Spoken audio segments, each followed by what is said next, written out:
Pack your things and get out. You're too fat to serve food here. Customers lose their appetite just looking at you." Mrs. Crawford didn't even bother to lower her voice. Half the miners in the boarding house dining room heard every word. Forks paused halfway to mouths. A few men smirked, more out of habit than malice. Only one or two looked away in discomfort. Beatrice B. Whitmore stood rigid behind the counter, fingers still wrapped around the coffee pot. 23 years old, 340 pounds, cheeks burning so hot she barely felt the chill October rain seeping through the cracked window. "I work 12 hours a day," she managed. "You pay me in pennies and leftovers." "Leftovers you've been stealing," Mrs. Crawford snapped. "Scraps that belong to paying customers' plates. I won't be eaten out of business by some overgrown girl who scares men off their breakfast. Get out of my house, B, and don't come back." By nightfall, B's entire life fit into one threadbare carpet bag and a small bundle wrapped in oilcloth. One piece of cornbread, half a dried apple, a thumb-sized chunk of salt pork, her last meal. 3 weeks later, the mining town of Redemption Gulch, Montana Territory, barely remembered her name. The rain hadn't stopped in days. It came down in thin gray sheets now, soaking the sagging roofs, turning the streets into rivers of mud. Bee huddled in the recessed doorway of the abandoned assay office, the only shelter she'd found since the attic room was taken from her. Her stomach clawed at her. Her head hummed with weakness. She unwrapped the oilcloth for the 100th time, staring at the little pile of food as if it might multiply if she stared hard enough. "Today the cornbread," she whispered to herself. "Tomorrow the apple. The pork the day after that." After that? She didn't let her mind go that far. If you're listening to this right now, somewhere far from Redemption Gulch, tell me in the comments, where in the world are you? Which city? Which country? Because on that night, Bee felt like the loneliest soul on earth. A sound drifted in from the alley. Not the usual drunken mumble. A low, broken groan. Bee hesitated. In a town like this, you learned not to go looking for trouble. But something in that sound, raw and hollow, pulled at her. She shuffled into the rain. A man lay crumpled against the brick wall, half in a puddle, half in shadow. He was enormous, even folded in on himself. 6'6" at least, built like a bull that had been starved to the bone. His buckskins hung loose on his frame. His cheeks were hollow. His lips were cracked. "Sir?" Bee knelt, skirts soaking through instantly. "Sir, can you hear me?" His eyes opened. They were a strange, pale gold. Wolf's eyes. They focused slowly on her round face, her soaked hair, the bundle clutched to her chest. "Water," he rasped. "Please, water." "I don't have water," she swallowed. "But I have food." It felt like blasphemy to say it out loud. She looked at the bundle, looked at him, looked at the bundle again. Then she unwrapped the oilcloth and placed the precious pieces of cornbread, apple, and pork in his shaking hands. "Eat slowly," she said. "Little bites. If you rush, you'll be sick." He stared at the food, then at her. "That's all you have," he whispered. "I can see it." "It's more than you have," she answered. "Please, eat." He obeyed. It took 20 long minutes. When the last crumb was gone, when her future was as empty as that bit of folded cloth, he lifted his head and looked at her with something fierce and terrible in his eyes. "You just gave me your last meal," he said. "You saved my life. My name is Tobias Wolf, and by all that's holy, I'm going to spend the rest of my days being your shield for that." In her darkest hour, Bee chose to give away her last hope. Right now, as you listen to her story, you might feel a world away from the mud of Redemption Gulch. Where in the world are you watching from?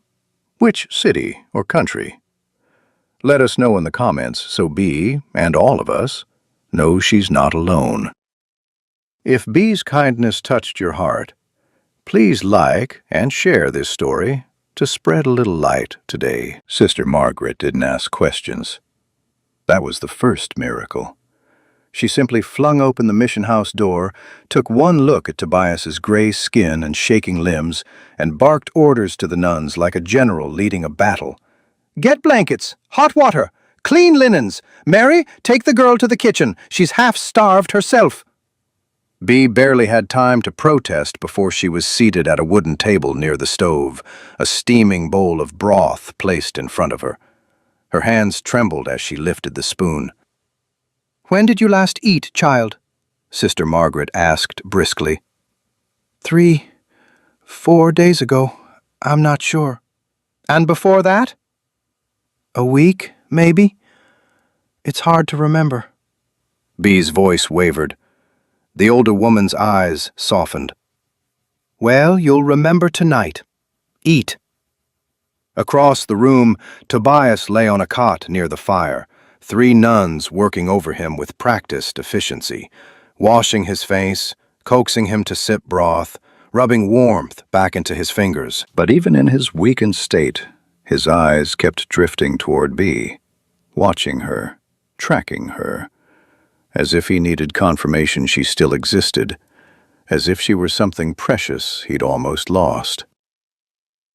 Bee tried to focus on her soup, but Tobias's words from the alley kept circling her mind. "I'm your shield now. You'll never go hungry again as long as I draw breath." Nobody had ever made a promise to her like that. Nobody had ever looked at her like that. Later that night, when the nuns were tending to other duties, and Tobias was well enough to sit up a little, he lifted a hand in her direction. "Bee." She stood and approached his cot, clasping her hands to hide their shaking. He looked different now, still gaunt, still weak, but alive. And beneath the wolf-gold eyes, something slow and steady burned. "You fed me," he said quietly, "with nothing to gain, with everything to lose."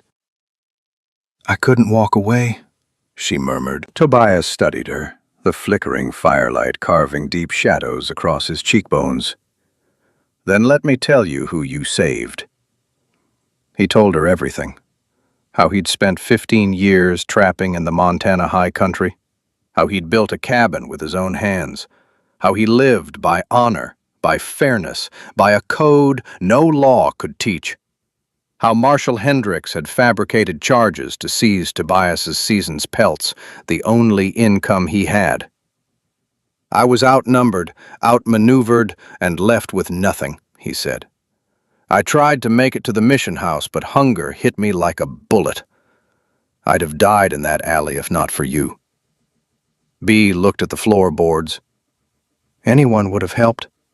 "No," Tobias said softly. "They wouldn't have. Not in Redemption Gulch.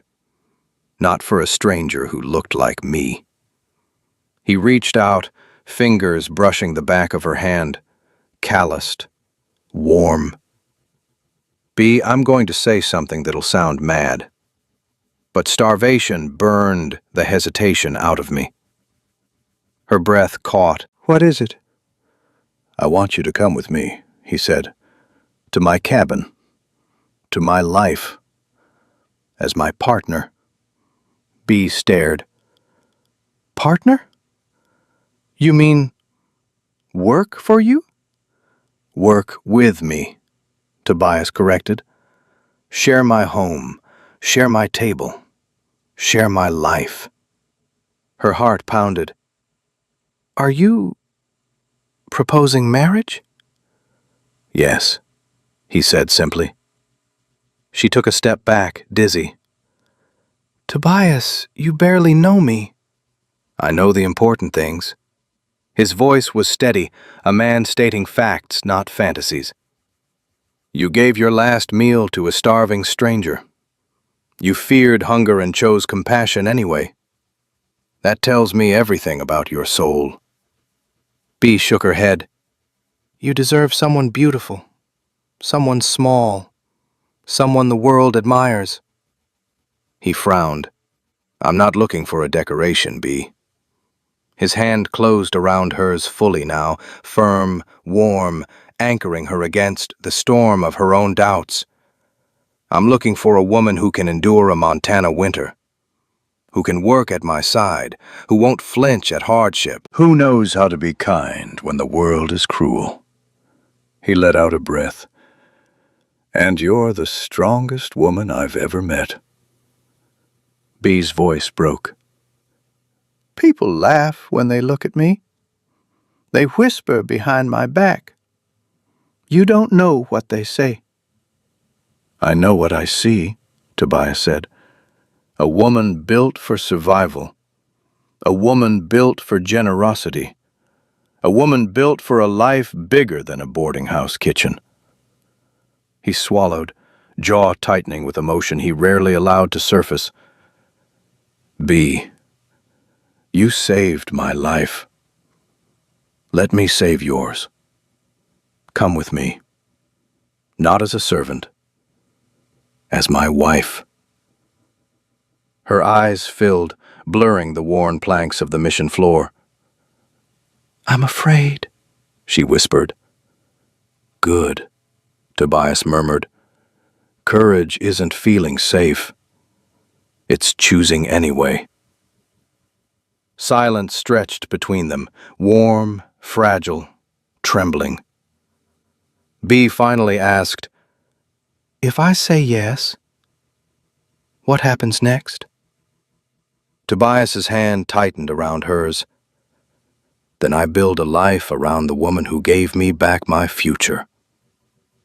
His voice dropped to a vow. And nothing, no Marshall, no winter, no hardship, will ever touch you again without going through me first. Bee closed her eyes and whispered, Yes. They married at dawn, not because it was romantic, but because Tobias said, If we leave early, we can reach the foothills before the storm. Bee expected something grander for a wedding, even a poor one. But Sister Margaret arranged the mission's tiny chapel with flowers the children had gathered yesterday.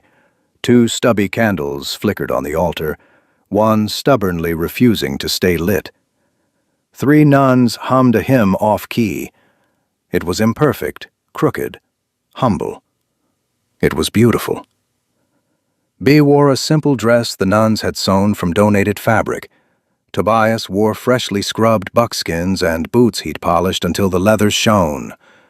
He looked strong again, not fully healed, but no longer the skeletal figure dying in the alley. When they stood facing each other, Tobias gently took both her hands. She expected his grip to tremble. It didn't.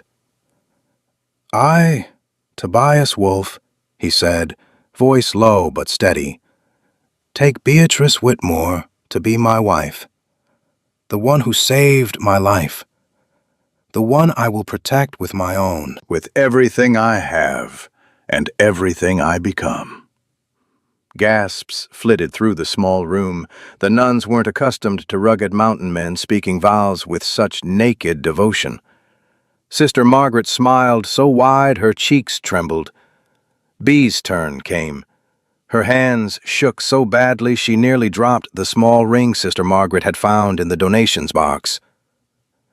I, Beatrice Whitmore, she whispered, take Tobias Wolfe to be my husband, the man who showed me kindness I've never known.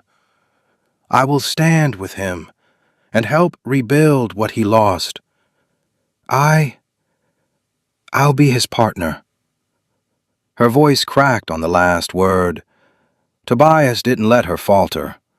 His thumbs brushed the backs of her hands, a grounding touch for a woman who had always been treated like excess weight, never like someone worthy of vows. "You're my partner," he murmured, "just for her. No part of that is pretend." When they kissed, it wasn't the hesitant brush she'd expected from a man who had lived alone for over a decade. It was firm, reverent, and claimed her without force. The kind of kiss that said he meant every promise. "God bless you both," Sister Margaret whispered, wiping away tears. "Go build the life God intended you to have." By mid-morning, they were mounted on the mission's 2 donated mules, supplies strapped to the saddles, blankets tied behind them. The trail rose steeply as the town shrank behind them. Redemption Gulch became a gray smudge in the valley, swallowed by rain clouds. Ahead lay towering pines, granite cliffs, and the first dusting of early snow. Bee shivered. Tobias noticed immediately. "Cold?" "A little." He reached back, pulled the wool cloak from his saddlebag, and swung off his mule with surprising ease for a man still regaining strength. He wrapped the cloak around her shoulders and tied the clasp. "You'll tell me before it gets too bad," he said softly. "I will."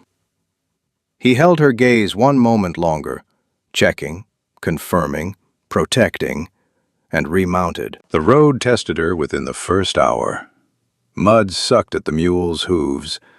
Winds bit through her cloak. A sharp incline forced her to lean forward hard to keep from sliding off the saddle. But Tobias always rode a few feet ahead, glancing back every few minutes to make sure she was managing. Not judging, not irritated, just making sure she didn't fall. By late afternoon, snowflakes drifted down in lazy spirals. Tobias halted and raised a hand. "We camp here." Bee blinked at a clearing. "Out in the open?" "Sheltered enough, and I'll build a windbreak." He guided her to a fallen log. "Sit. Rest." There was no command in his voice, just quiet insistence. "Let me do the hard work. You did enough saving my life." He set to work with astonishing efficiency, clearing snow, stacking branches, carving a temporary lean-to with a tarp, building a fire with the careful patience of a man who'd relied on flame to survive more winters than he could count. By the time Bee's fingers thawed, the warm smell of stew drifted through the camp. Dried venison, carrots, herbs she didn't recognize. Tobias handed her a tin bowl. "Eat." She hesitated. "Is there enough?" "For you? Always." He wasn't trying to flatter her. He was stating a fact, one shaped by gratitude and something deeper she didn't dare name yet. The stew was better than anything she'd tasted in months. Around the fire, snow settling on pine branches overhead, Tobias finally spoke again. "You walked away from everything you knew," he said quietly, "for a man you found half dead in a gutter." "I walked away from nothing," she corrected softly. "Nobody in that town wanted me. Nobody there saw me. You're the first person who ever looked at me like I mattered." Tobias stared into the flames for a long moment. "You matter," he said finally. "More than you know." Silence stretched, warm, safe, slower than the panic-filled days behind them. "Bee," he said at last, "when you're ready, when we reach the cabin, if you don't want to share the loft the first night, you won't offend me. I told you I wouldn't push." She swallowed. "Tobias, I trust you. I meant that." Something softened in his wolf gold eyes, something vulnerable. "I've never had someone trust me like that." "Well," she said, voice trembling just slightly, "you have now." The fire crackled, snow fell lightly, and Tobias Wolfe, the man she'd pulled back from death, watched her like he was seeing the start of the rest of his life. The mountains swallowed them whole.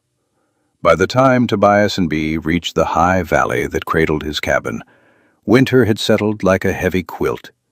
Thick snow on the pines, frozen streams glinting like glass, frost tracing delicate lace across every window pane. The cabin stood on a rise above the river, smoke chimneying softly from the stone stack. Bee's breath caught. It wasn't just a shelter, it was a home. Built with purpose, shaped by hands that had expected a family someday, even when none came. Tobias watched her reaction. She didn't try to hide her awe, and he didn't try to hide the quiet pride that warmed his face. "It's not fancy," he said, "but it's strong. You'll be safe here." Bee stepped through the door and felt her heart clench. The room smelled of pine, wood smoke, and something earthy that was uniquely Tobias. The main room held a sturdy table, chairs he'd carved himself, shelves filled with jars from last season's harvest, and a stone hearth big enough to cook for 10 people. It was rough, it was worn, it was beautiful. "Tobias, it's more than I imagined." His eyes softened. "Good." He hung up their cloaks, closed the door against the cold, and Bee realized something as she watched him move through the cabin. This was a man who had built his entire life with his own hands. Nothing in this place was accidental. Every beam, every plank, every shelf held a story she didn't know yet. "This space," he said quietly, "was meant to be lived in by more than one person." "It feels welcoming," she said, "like it's waiting for something." He glanced at her, his voice low. "Maybe it was waiting for you." Bee swallowed hard. "Tobias." He cleared his throat abruptly, turning away as if embarrassed by his own honesty. "Let's get the fire fed. You're cold." Over the next weeks, the rhythm of cabin life settled over them like a warm blanket. Bee discovered that Tobias's blunt independence hid a surprising gentleness. He taught her everything: how to salt pork, how to test the thickness of ice, how to bank a fire so it lasted till morning. His patience never faltered. Not once did he speak to her with the sharp tone she'd grown up expecting. Sometimes their hands brushed as they worked at the cutting table, and Tobias would pause, just a second too long, before continuing. Sometimes she'd catch him watching her from across the room, expression unreadable but intent. He wasn't a man of many words, but his actions spoke clearly. If she woke at night, the fire was already stoked. If she dropped a pot or accidentally spilled flour, he didn't bark or mock. He simply helped clean it up.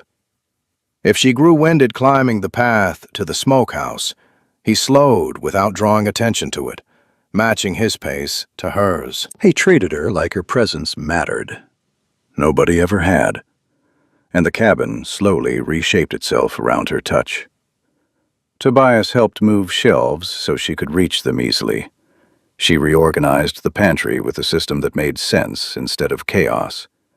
Together, they patched drafts and polished surfaces until the place felt less like a bachelor's refuge and more like a shared nest. One night in early December, after a day of cutting firewood and boiling down deer bones for broth, Bee was stirring the evening stew when Tobias stepped behind her. "Bee." His voice was low, roughened by something more than cold or exertion. She turned. He stood close, too close, and for a moment neither spoke. The fire threw soft light across his face, highlighting the scar along his jaw, the strength and the shape of him, the gentleness hiding behind the hardness. "Are you happy here?" he asked. She blinked. "Tobias, why would you ask that?" "Because I need to know." The admission came out almost like a confession.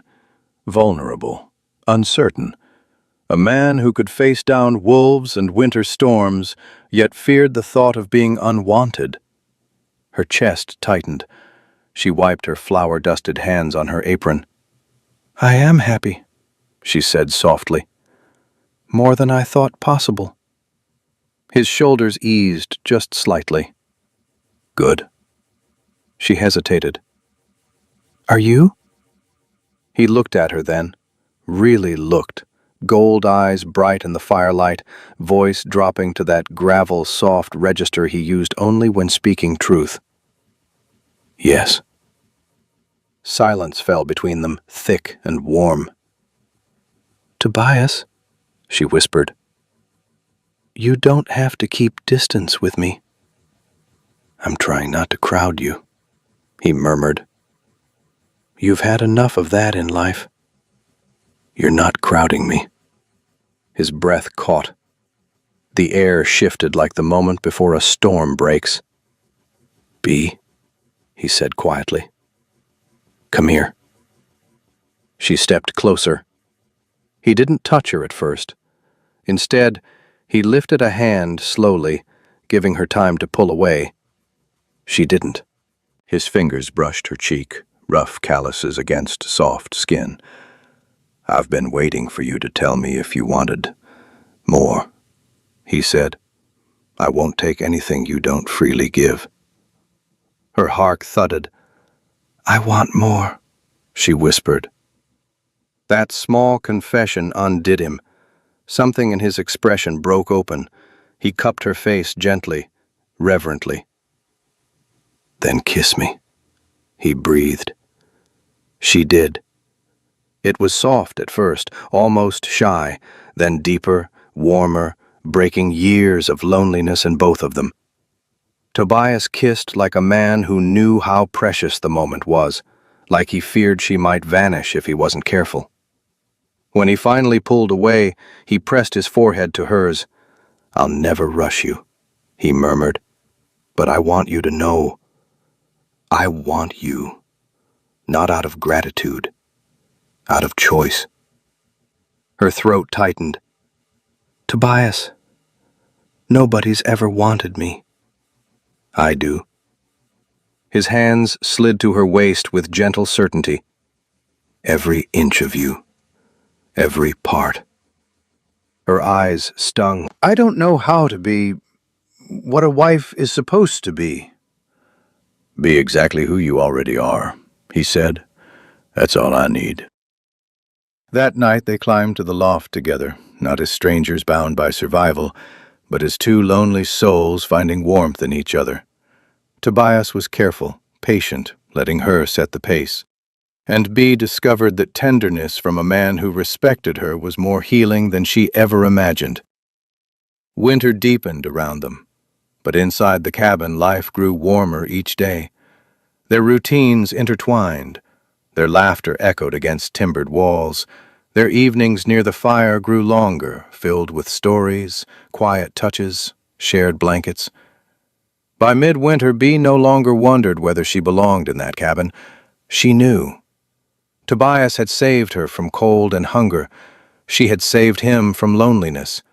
And together, they had begun building something that felt dangerously close to love. Winter tightened its grip on the mountains. By January, snow lay in towering drifts against the cabin walls. The river froze solid. The sky turned the color of iron. Bee found comfort in the steady rhythm of their days, cooking, mending, helping Tobias chop wood, tending the smokehouse. But beneath the peaceful routines, she sensed something shifting in Tobias. Not in how he treated her. His tenderness grew with each passing day, each shared meal, each night spent tangled in warmth beneath their heavy quilts. No, the change was in his eyes. Sometimes she caught him staring into the fire, jaw clenched tight, as if wrestling demons she couldn't see. Other times he startled easily, hand drifting toward the rifle even at harmless sounds. And at night, when he thought she slept, he would slip quietly down to the main room and sit alone in the dark for an hour before returning to her side. One night she followed him. She wrapped a blanket around her shoulders and crept down the ladder. Tobias sat at the table, only a sliver of moonlight touching his face through the frost-rimmed window. His head was in his hands, shoulders slumped. "Tobias?" Her voice was soft, careful. He stiffened. "Bee, I didn't mean to wake you." "You didn't. I heard you leave." He didn't look up.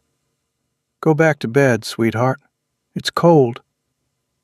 The endearment still made her heart flutter, but this time worry overrode the warmth. "Not until you tell me what's wrong." His silence stretched until the logs in the hearth cracked sharply, making them both flinch. Finally, Tobias lifted his head. "Bee, there's something I haven't told you." She took a seat across from him, fear creeping slow and cold up her spine. "You can tell me anything." He exhaled, the sound long and pained.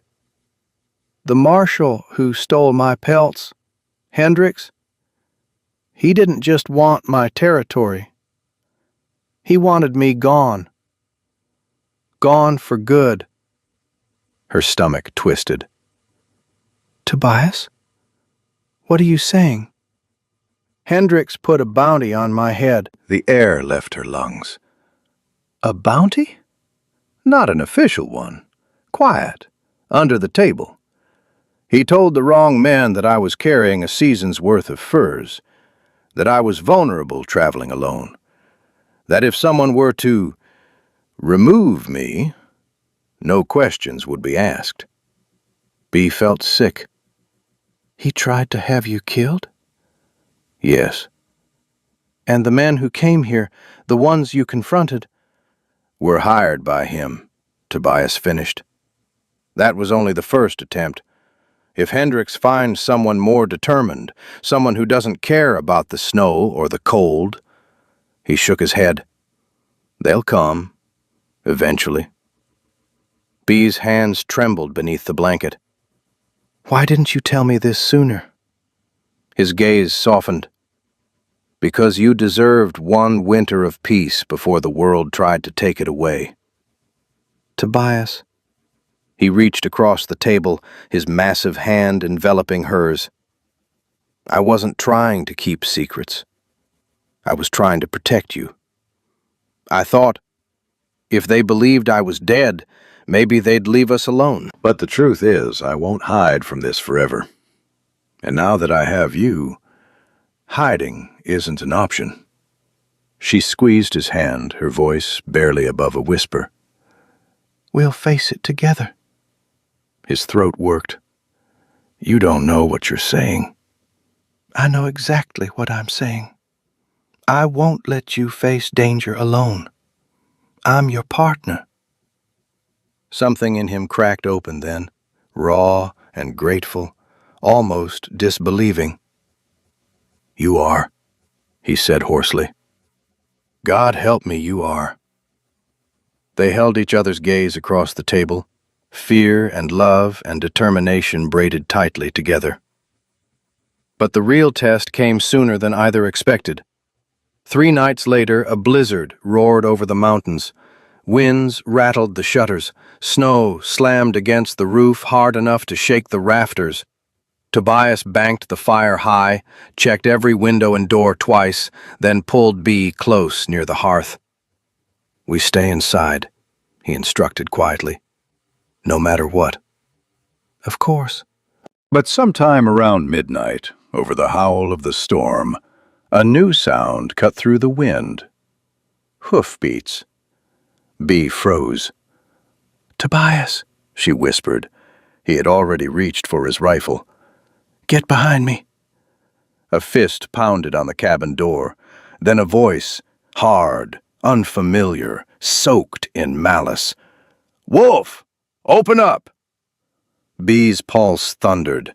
Tobias stepped between her and the door, steady, lethal, the human embodiment of a drawn bowstring. "I said open up! I know you're in there!" Tobias didn't move. His voice, when he spoke, was deadly calm. If you force your way into my home, you won't leave alive. The door shuddered under a shoulder hit. Snow sprayed through the cracks. One of the hinges groaned. "Tobias," Bee whispered desperately, "there's more than one. I hear at least 2 horses." "I know." The men outside shouted curses, demanded he come out, claimed he owed them money, then claimed Hendricks sent them, then switched back to threats. Their voices changed tone with each lie, told her they were the kind of men who had no purpose except cruelty. A second slam cracked the door frame. The third nearly tore the latch free. "Tobias, they're coming in!" He glanced back at her once, only once, a look that said everything. "Trust me. Stay down. I won't let them touch you." The fourth blow broke the door. Snow blasted inward. 2 armed men stumbled through, silhouetted by the raging storm behind them. Their guns were drawn, their faces masked with scarves. Tobias moved. Bee had never seen anything like it. He grabbed the first man's wrist, twisted, snapped bone, and used his momentum to hurl him headfirst into the table. The second raised his pistol. "Tobias!" Bee screamed. He shoved her behind the hearth just as the gun fired. The shot scorched stone. Sparks exploded. Tobias lunged, disarmed the man with a brutal strike to the forearm, and used the rifle stock to floor him. The cabin went still, except for the wind screaming outside. The 2 intruders lay unconscious on the floor. Bee crawled to Tobias, hands shaking. "Are you hurt?"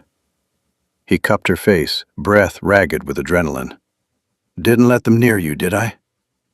She burst into tears, throwing her arms around him. He held her tight, burying his face in her hair. "They came for you," she whispered. "They came for what I built.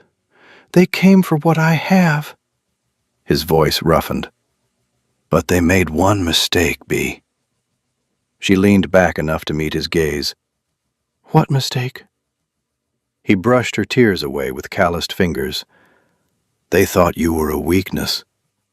A pause, soft and fierce. "You're my strength." Bee's breath caught. "Tobias."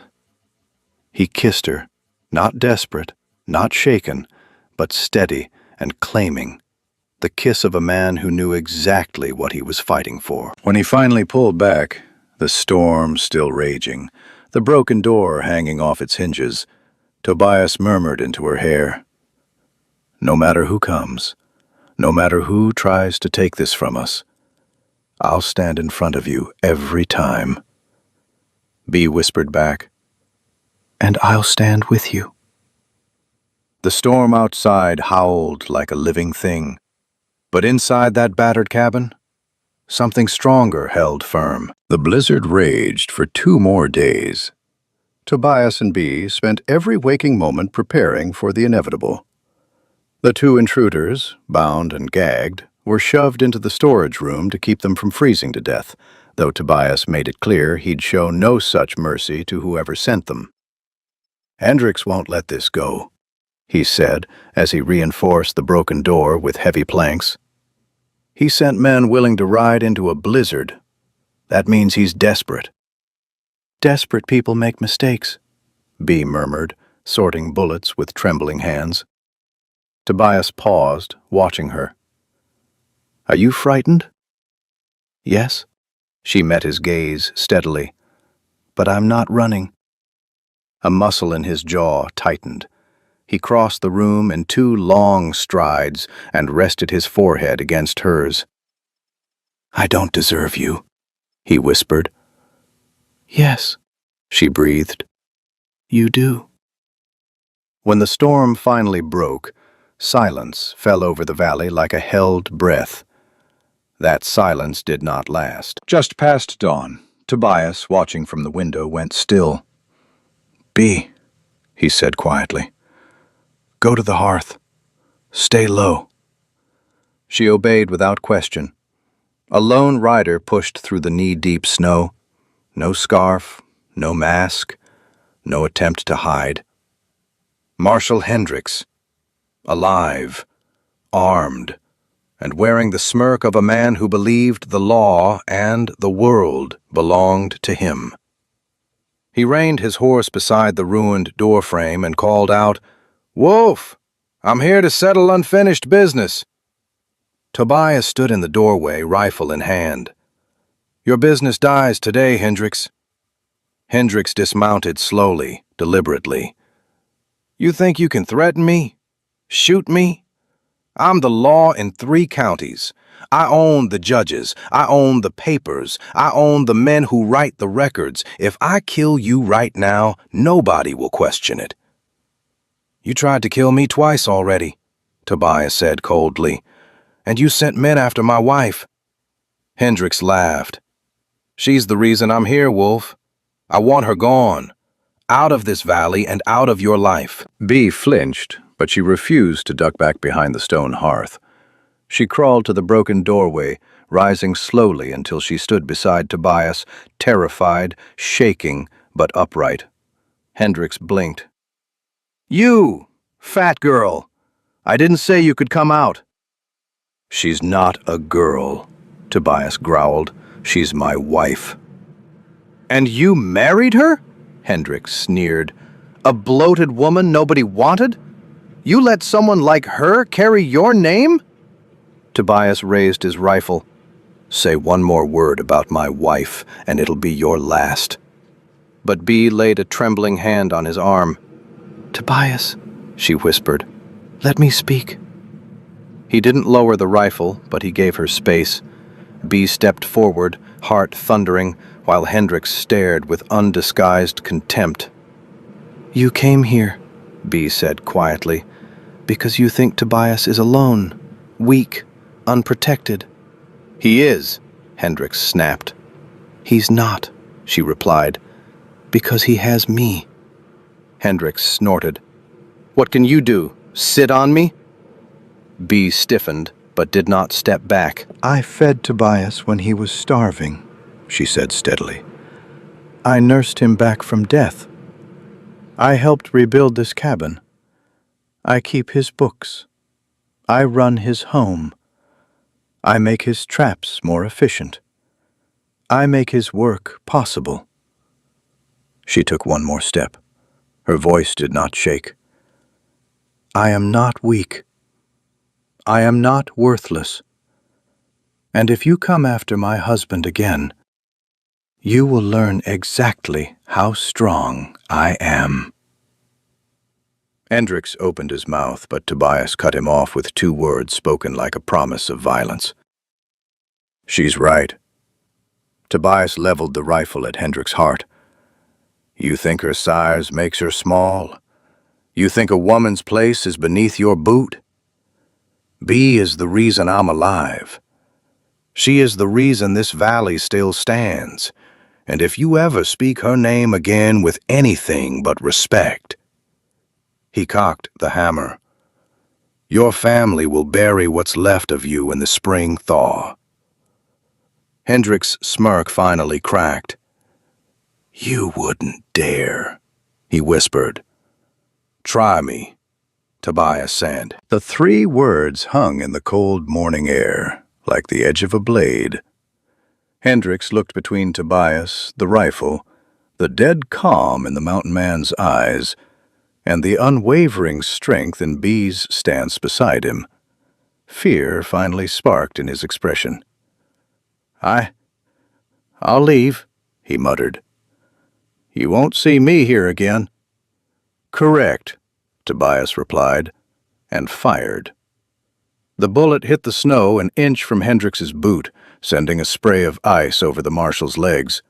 A warning shot. A promise of what Tobias would do if Hendricks returned.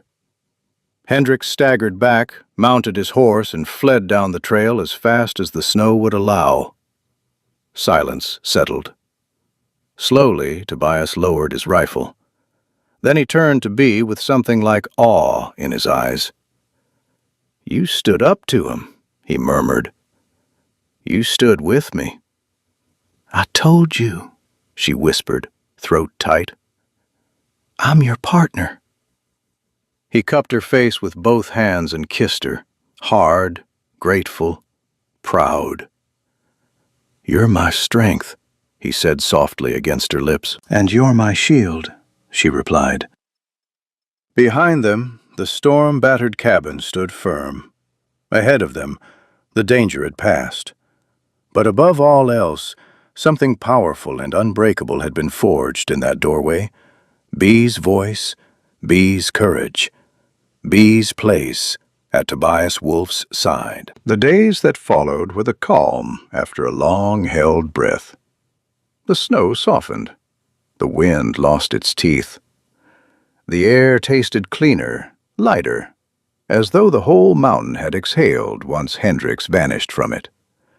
Tobias repaired the shattered door frame with thick new timber, weather-sealed it, and carved a wooden bar strong enough to withstand a bear. Bee helped him sand the edges and polish the grain. Their hands brushed often. Neither pulled away.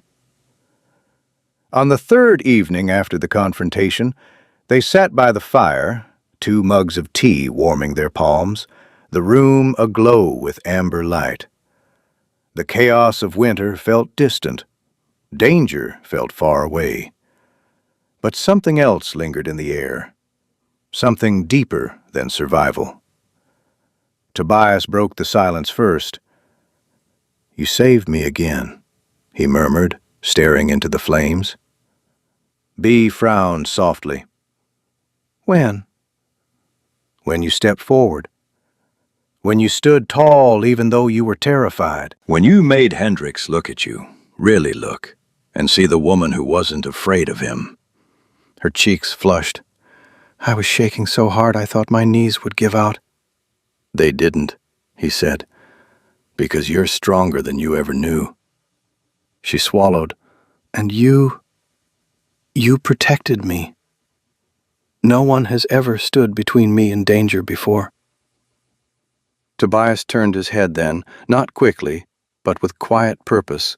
His gold eyes reflected firelight, warm and alive. "That's what I promised, Bee. In the alley, in the chapel, every day since. I am your shield." Bee's voice trembled. "And I'm your strength." He set his tea aside and reached for her hand. His fingers were rough, warm, careful, always careful.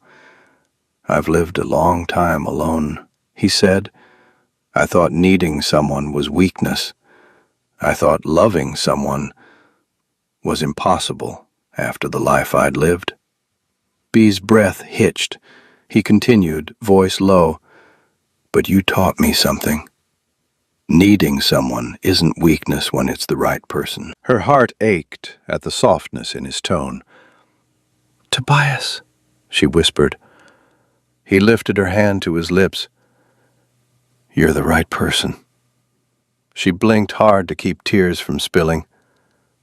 "Do you really believe that?" "I do. More every day." The fire popped gently.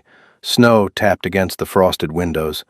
The world outside felt distant, as though this cabin existed in a pocket of time reserved only for them. Tobias leaned closer. "This is your home now," he said softly. "If you want it. If you want me." Bee's tears finally fell, not from fear, not from pain, but from the quiet disbelief of someone who had never been wanted, and who now was wanted entirely. "I want this," she whispered. "I want you. I want our life, our home, everything." His forehead rested against hers, breath warm on her lips. "You're safe here," he murmured. "You always will be." Bee closed her eyes, letting the truth of those words soak into the deepest parts of her that had long been starved of tenderness. And somewhere in the drifting hush of snow and fire, a question hung gently over them, one the listener could feel but not answer. Now that they had fought the world to stand beside each other, Could their love stand against whatever waited beyond the mountains? Thank you for staying with Bee and Tobias until the final ember of their story. Every time you share your thoughts in the comments, it reminds me how stories travel further than horses or railroads ever could. They cross mountains, oceans, and time. Tell me, where in the world are you listening from today? If a part of you still believes in second chances, in kindness freely given, and in love that chooses you even when the world does not, then don't go far. The next story is already on its way, and it's meant for you.